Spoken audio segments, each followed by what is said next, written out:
لن تزولا قدم ابن آدم، حضور نے خبر دی ہے ابن آدم کے قدم ہل نہیں سکیں گے. جیسے مجرم کھڑا ہوتا ہے کٹہرے کے اندر، اس کٹہرے میں سے ہل نہیں سکو گے حتی یسأل عن خمس، جب تک کہ 5 چیزوں کا حساب نہ لے لیا جائے. وہ 5 چیزیں کیا ہیں؟ کان کھول کر سنیے. عن عمرہ فیما افناہ، عمر کا حساب دو، یہ 80 برس اور 70 برس ہم نے تمہیں دنیا میں دیے، کہاں ضائع کیے. وعن شبابہ فیما ابلاہ، اور خاص طور پر جوانی کا دور، امنگوں کے دن، ولولے ہوتے ہیں، قوت ہوتی ہے، توانائی ہوتی ہے، آدمی چلتے ہوئے زمین پر پاؤں مارتا ہے، قوت جو ہے وہ اپنا اظہار چاہتی ہے. یہ جوانی کہاں گلائی؟ حساب دو، ایک ایک لمحے کا حساب دو. وعن مالہ من این اکتسبہ وفیما انفقہ، ایک ایک پائی کا حساب دو، مال کا کہاں سے کمایا تھا، حلال سے کہ حرام سے، اور کہاں خرچ کیا تھا، گل چھروں میں، عیاشیوں میں، یا نیکی کے کاموں میں، ادائے حقوق میں، اللہ کے دین کے لیے. 4 سوال ہو گئے. 2 زندگی کے بارے میں، ایک زندگی پوری بحیثیت مجموعی کہاں کس کام میں لگائی، اور خاص طور پر شباب کا دور کہاں لگایا. 2 سوال مال کے بارے میں، کمایا کہاں سے، حلال سے کہ حرام سے، جائز سے کہ ناجائز سے، خرچ کہاں کیا. اور آخری سوال وعما عمل فیما علم، جو علم حاصل کیا تھا اس میں عمل کتنا کیا. علم کے انبار لگاتے چلے گئے اور عمل کے آغاز کی بھی نوبت نہ آئی. یہ علم جو ہے یہ اس روز سب سے بڑا وبال بن جائے گا انسان.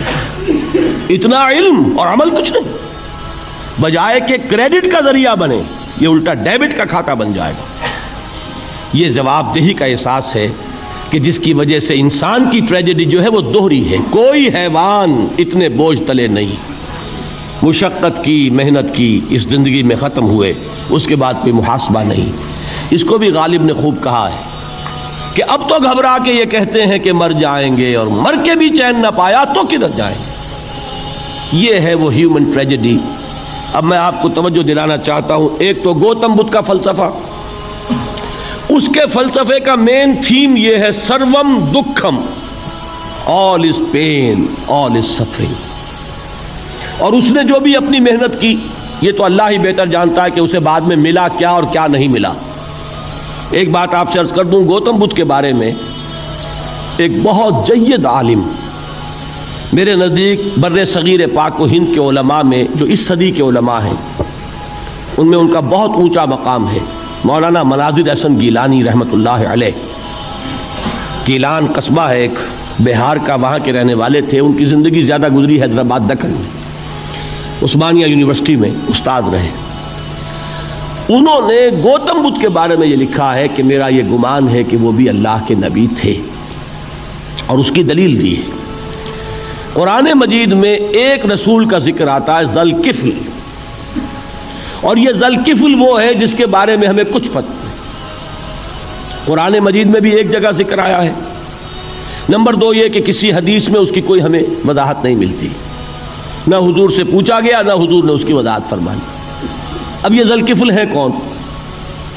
تورات میں جو نبیوں کے نام آتے ہیں ان میں سے کسی نبی کا نام ذوالکفل کے آس پاس نہیں بنتا کہ یہ سمجھا جائے کہ یہ اس نام کی بگڑی ہوئی یا بدلی ہوئی شکل بن گئی ہے. تو انہوں نے جو کہا ہے وہ بات وزنی معلوم ہوتی ہے اس اعتبار سے کہ کپل وستو، کپل پے جو ہے وہ عربی میں ہے نہیں، وہ فے بنتی ہے. تو ذوالکفل کے معنی کفل والا، اور یہ کفل جو ہے کپل، کپل والا، جس کو ہم کہتے ہیں کپل وستو کا شہزادہ. تو انہوں نے یہ کہا ہے کہ گوتم بدھ کے بارے میں یہ خیال، یہ میں عرض کر دوں کہ اس کو ہم یقین سے نہیں کہہ سکتے، یہ ان کا گمان ہے، خیال ہے، واللہ عالم کہیں گے ہم، لیکن امکان ضرور موجود ہے. قرآن کہتا ہے وَلِكُلِّ قَوْمٍ ہاد، ہم نے ہر قوم میں ہادی بھیجے. وَإِن مِّن قَرْيَةٍ إِلَّا خَلَا فِيهَا نَذِيرٌ، کوئی بستی ایسی نہیں دنیا میں جس میں کوئی نہ کوئی خبردار کرنے والا نہ آیا ہو. تو یہ ممکن نہیں ہے کہ وہاں نبی نہ آئے ہوں، لیکن ان کی تعلیمات اتنی بدل گئی ہیں کہ ہم ان کو پہچان نہیں سکتے. حضرت مسیح علیہ السلام کی تعلیمات اگر عیسائیوں سے ہم سمجھیں تو کبھی بھی انہیں اللہ کا نبی نہیں مان سکتے. یہ تو قرآن مجید نے آ کر حضرت مسیح علیہ الصلوۃ والسلام کی اصل حقیقت ہمیں بتائی، ورنہ تو خدا کا بیٹا ثالث و ثلاثہ ان کو کیسے ہم مانتے؟ لیکن یہ کہ قرآن نے بتایا تو جان لیجئے ہو سکتا ہے کہ گوتم بدھ بھی اللہ کے نبی ہوں، لیکن ہو سکتا ہے کہ درجے میں کہیں گے، یقین سے نہیں کہیں۔ بہرحال گوتم بدھ نے اس دکھ، رنج، صدمہ، غم جو انسان کا مقدر ہے اس کا مشاہدہ کیا، اور پھر تپسیائیں کی، علم حاصل کیا، رشیوں منوں کے پاس گیا، اس نے کوشش کی کہ معلوم ہو سیلویشن کا راستہ کون سا ہے، اس دکھ سے نجات پانے کی کوئی سبیل بھی ہے کہ نہیں، اس غم سے، اس نجات سے، اس اندوہ سے انسان کسی طریقے سے چھوٹ سکتا ہے یا نہیں۔ اسی کو سیلویشن کہتے ہیں انگریزی میں، اسی کو ہندی میں نروان کہتے ہیں، اسی کو عربی میں نجات کہتے ہیں۔ ان النجات معلقۃ بمجموع هذه الاشیاء، میں نے امام رازی رحمۃ اللہ علیہ کے الفاظ میں آپ کو وہ لفظ بتایا، نجات کی راہ۔ اچھا، جدید فلسفوں میں جن حضرات کو دلچسپی کی بات ہے انہی کے بارے میں یہ عرض کر رہا ہوں، جدید فلسفوں میں بھی ایک فلسفہ ہے وجودیت، ایگزسٹانشلزم۔ آپ نے نام سنا ہوگا سارترے، یہ فرینچ فلسفر، اور اس وقت دنیا میں جو نوجوان نسل ہے وہ بہت زیادہ متاثر ہوئی ہے سارترے کے فلسفے سے۔ کرکیگارڈ پرانے دور میں اور سارترے اس دور میں، ان کے فلسفے کا نام ہے وجودیت، ایگزسٹانشلزم۔ اس کا مرکزی خیال بھی یہی ہے، انسان کے لیے دکھ ہی دکھ ہے، صدمہ ہی صدمہ ہے، رنج ہی رنج ہے۔ صرف یہ ہے کہ کچھ حساس لوگ ہوتے ہیں وہ صدمے کو زیادہ محسوس کرتے ہیں، کچھ ذرا ان کی حس جو ہے وہ کچھ ڈل ہو جاتی ہے، کند ہو جاتی ہے۔ وہ جو غالب کا شعر میں نے آپ کو سنایا کہ مشکلیں اتنی پڑی مجھ پر کہ آساں ہو گئی، ورنہ یہ ہے کہ انسان سوچے تو دکھ ہے۔ اب یہ دکھ جو ہے اس سے نجات کا کوئی راستہ بھی ہے کہ نہیں، یہ کوسچن مارک ہے، جس کا جواب ہے تیسری آیت میں اِلَّا الَّذِينَ آمَنُوا وَعَمِلُوا الصَّالِحَاتِ وَتَوَاصَوْا بِالْحَقِّ وَتَوَاصَوْا بِالصَّبْرِ۔ جو ایک نا امیدی کی کیفیت طاری ہوتی ہے، وَالْعَصْرِ إِنَّ الْإِنسَانَ لَفِي خُسْرٍ، زمانے کی قسم ہے تمام انسان برباد ہونے والے ہیں، تباہی میں ہیں، گھاٹے میں ہیں، ٹوٹے میں ہیں۔ اس سے جو ایک مایوس کن صورتحال سامنے آتی ہے، اس مایوسی سے نجات دلانے والی آیت ہے تیسری آیت۔ ایک راستہ ہے، یہ امید کی کرن ہے، تباہی سے بچ سکتے ہو، ابدی بربادی، وہ بربادی۔ یہاں تو یہ ہے کہ ہم نے مشقتیں اٹھا لیں، فاقے جھیل لیے، تکلیفیں برداشت کر لیں، صدمے برداشت کر لیے، لیکن موت آئی، اس کا خاتمہ ہو گیا۔ لیکن اس کے بعد اگر خدا نہ خواستہ جہنم میں جھونک دیے گئے، وہ ابد الآباد تک کی، وہ ہمیشہ ہمیشہ کی جلن۔ قرآن کہتا ہے کہ اگر ایک کھال جل جائے گی، جھلس جائے گی، اللہ اور کھال دے دے گا۔ دیکھیے یہ بھی جدید دور میں آپ کو معلوم ہوگا، بورس بکائی نے جو کتاب لکھی ہے دی فرینچ سرجن، اس نے ثابت کیا ہے کہ قرآن مجید نے جتنے نیچرل فینومینا کا حوالہ دیا ہے وہ بالکل سائنس کے مطابق ہے۔ آج ہمیں یہ معلوم ہے کہ حس جو ہے وہ صرف کھال میں ہوتی ہے، کھال حساس ہوتی ہے، کھال اتر جائے نیچے جو ہے گوشت جلے گا، آپ کو تکلیف نہیں ہوگی۔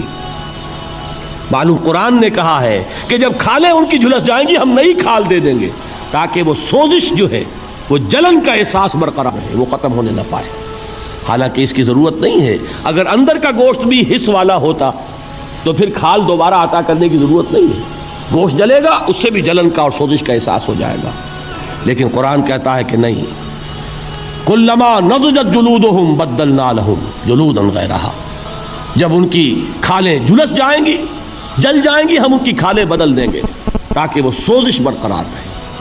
ثم لا يموت فيها ولا يحيا، پھر نہ وہ اس میں جی سکے گا نہ مر سکے گا، نہ زندوں میں ہوگا نہ مردوں میں ہوگا۔ موت کو پکارے گا، کاش کہ موت آ جائے جو مجھے اس مشقت سے اور مشکل سے چھٹکارا دلا دے۔ وہ موت جس سے اس وقت ہم بھاگتے ہیں، اگر خدا نہ خواستہ اس جہنم میں جھونکے گئے تو پھر موت کو پکاریں گے اور موت نہیں آئے گی۔ اس عذاب سے، اس ابدی ناکامی سے، اس خسران سے، اس ابدی ہلاکت سے بچنے کا کوئی راستہ ہے؟ وہ جو میدان حشر میں پکاریں گے لوگ، این المفر، کوئی جائے فرار ہے، کوئی جائے پناہ ہے؟ وہ جائے فرار، وہ جائے پناہ اس دنیا میں اللہ نے ہمیں عطا فرمائی، اسی کا نام صراط مستقیم ہے۔ الا الذین آمنوا وعملوا الصالحات وتواصوا بالحق وتواصوا بالصبر، ایک راستہ ہے۔